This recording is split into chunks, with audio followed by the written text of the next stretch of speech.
श्री स्वामी समर्थ. बाळा, आजच्या या संदेशाला तू पाहून दुर्लक्ष करू नकोस. आजचा हा संदेश तुझ्यापर्यंत आला याचा अर्थ तू स्वामी समर्थांचा सच्चा भक्त आहेस. तुझी स्वामी समर्थांवरती श्रद्धा आहे, तुझा स्वामींवरती विश्वास आहे, तू स्वामींना मानतोस. म्हणूनच आजचा हा संदेश तुझ्यापर्यंत आलेला आहे. त्यामुळे आजच्या या संदेशाला तू पाहून दुर्लक्ष करू नकोस. आजचा हा संदेश शेवटपर्यंत तू नक्की बघ. कदाचित आजच्या या संदेशातून तुझ्या जीवनामध्ये एक चांगला आणि वेगळा बदल घडेल. त्यामुळे आजच्या या संदेशाला तू काहीही करून पाहून दुर्लक्ष करू नकोस. आजचा हा संदेश तू शेवटपर्यंत नक्की बघ. त्या अगोदर तू जर का या चॅनलला नवीन असशील तर आत्ताच सबस्क्राईब करून घे. स्वामींची सुद्धा तीच इच्छा आहे. आणि कमेंट बॉक्समध्ये श्री स्वामी समर्थ अशी 3 वेळा लिही. स्वामी पाहत आहेत, तू हे करत आहेस की नाही, त्यामुळे तू नक्की हे कर. कमेंट बॉक्समध्ये श्री स्वामी समर्थ असे 3 वेळा तू लिही. आत्ता स्वामी सांगतात, बाळा, आयुष्यामध्ये संयम असणे खूप महत्त्वाचे आहे. ज्या व्यक्तीमध्ये संयम असतो तो व्यक्ती कोणतीही परिस्थिती असू द्यात, परिस्थिती कितीही अडचणीची अवघड असू द्यात, त्यातून तो सहज मार्ग काढतो. या उलट ज्या व्यक्तीमध्ये संयम नसतो तो कठीण परिस्थितीमध्ये बिथरून जातो, त्याच्या पायाखालची जमीन सरकू लागते. आणि त्यामुळे नेहमी लक्षात ठेव, परिस्थिती कितीही चांगली असू दे किंवा वाईट असू दे, तू तुझ्यावरती संयम ठेव, तुझ्या मनावरती संयम ठेव. लक्षात ठेव, संयमाने सर्व काही प्रश्नांची उत्तरे भेटतात. त्यामुळे तू परिस्थिती कशीही असू दे, तुझ्यातील संयम सोडू नकोस. लक्षात ठेवा, आपल्याला आपल्या शरीरावरील काही इंद्रियांवरती नियंत्रण मिळवणे खूप गरजेचे असते. त्यातील महत्त्वाचं म्हणजे आपला स्वभाव आणि राग. आपल्याला आपल्या रागावरती नियंत्रण मिळवताच आले पाहिजे. राग हा माणसासाठी खूप घातक असतो. रागामुळे माणूस स्वतःचेच खूप मोठे नुकसान करून घेऊ शकतो. त्यामुळे नेहमी लक्षात ठेव, कितीही काही तुझ्यासोबत घडू देत, कितीही वाईट गोष्टी तुझ्यासोबत घडू देत, तू मात्र रागाला जाऊ नकोस. तू मात्र शांत संयमाने वाग. लक्षात ठेव, रागाने कोणत्याही संकटाचे उत्तर भेटत नाही, तर रागाने ते संकट अजूनच वाढत जात असते, ते संकट अजून मोठेच होत असते. त्यामुळे नेहमी लक्षात ठेव, आपल्या रागावरती नियंत्रण मिळवायला शिक, आपल्या रागावरती ताबा ठेव. परिस्थिती कितीही वाईट असली तरी शांत संयमाने वाग, रागाला जाऊ नकोस. राग हा माणसासाठी खूप घातक आहे. जो माणूस रागाने निर्णय घेत असतो त्याचे नेहमी निर्णय हे चुकतातच. त्यामुळे कितीही परिस्थिती वाईट असली, कितीही काही झाले, तर रागाला जाऊ नकोस. रागाने माणसाचे नुकसानच होत असते. कदाचित तुझे एवढे असे मोठे नुकसान होऊ शकते की भविष्यात ते नुकसानाची भरपाई करणेसुद्धा अवघड होऊन जाईल. त्यामुळे नेहमी लक्षात ठेव, रागाने कोणतेही मार्ग निघत नाही, कोणत्याही प्रश्नाचे उत्तर सुटत नाही. त्यासाठी तुला शांत संयमच ठेवावा लागतो. संयमातूनच सर्व काही बदलता येते. त्यामुळे आपल्या रागावरती नियंत्रित ठेव. नेहमी एक गोष्ट लक्षात ठेव बाळा, परिस्थिती कशी असू देत, जास्त भूतकाळात रमू नकोस, वर्तमानात जगायला शिक. जो व्यक्ती भूतकाळात रमतो तो आयुष्यामध्ये काहीच वेगळं करू शकत नाही. तो व्यक्ती नेहमी भूतकाळाचाच विचार करतो.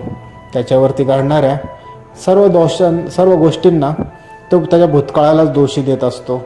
त्यामुळे नेहमी लक्षात ठेव, परिस्थिती कशीही असू देत, नेहमी वर्तमानात जगायला शिक. भूतकाळाचा विचार करून तू तुझे वर्तमान खराब करू नकोस. या उलट तू तुझ्या भूतकाळाला तुझ्या वर्तमानामध्ये कधीही येऊन देऊ नकोस. लक्षात ठेव, माणसाचा भूतकाळ हा एका विसरलेल्या पुस्तकासारखा असावा. जे पुस्तक एकदा वाचून झालं आहे, परत ते वाचण्याची गरज नाही, अशा पुस्तकासारखं असू देत. तुझ्या भूतकाळाला तू तुझ्या वर्तमानामध्ये आणून तुझ्या वर्तमानासहित तुझे भविष्यसुद्धा धोक्यात, अंधारात टाकत असतो. त्यामुळे नेहमी लक्षात ठेव, परिस्थिती कशी असू देत, तू भूतकाळामध्ये कधीही रमू नकोस. भूतकाळाला विसरून तू भविष्याचा विचार करून तुझे वर्तमान जग. लक्षात ठेव, तू जर का तुझ्या वर्तमानात चांगल्या गोष्टी केल्या, भूतकाळाचा विचार न करता वर्तमानात तू चांगले कष्ट मेहनत करू लागलास, तरच तुझे भविष्य देखील चांगले होणार आहे. या उलट तू जर का भूतकाळात रमू लागलास तर तू तुझ्या वर्तमानासह तुझे भविष्यसुद्धा धोक्यात घालत असतो. त्यामुळे भूतकाळामध्ये न रमता वर्तमानात जगायला शिका. लक्षात ठेवा, बदलत्या काळानुसार स्वतःतही बदल करायलाच हवे. बदल हा निसर्गाचा नियम आहे. तो चांगला असो किंवा वाईट, प्रत्येकाचे वेगवेगळे त्याच्यावरती अंदाज असू शकतात. पण बदल हा व्हायलाच हवा. नवीन नवीन तंत्रज्ञान, नवीन गोष्टी माणसाने नेहमी शिकत राहायला पाहिजेत. लक्षात ठेवा, जो माणूस काळासोबत चालतो त्याला जीवनामध्ये कसलीही अडचण येत नाही. तो काळानुसार स्वतःला बदलण्याचा प्रयत्न करतो, काळानुसार स्वतःमध्ये बदल घडवत असतो. तोच व्यक्ती या धावपळीच्या जीवनात टिकू शकतो. त्यामुळे काळानुसार बदलत्या गोष्टींचा स्वीकार करायला शिका, स्वतःही बदलायला शिका. स्वामी सांगतात, आपण मित्रांना केलेली मदत ही निस्वार्थ असावी.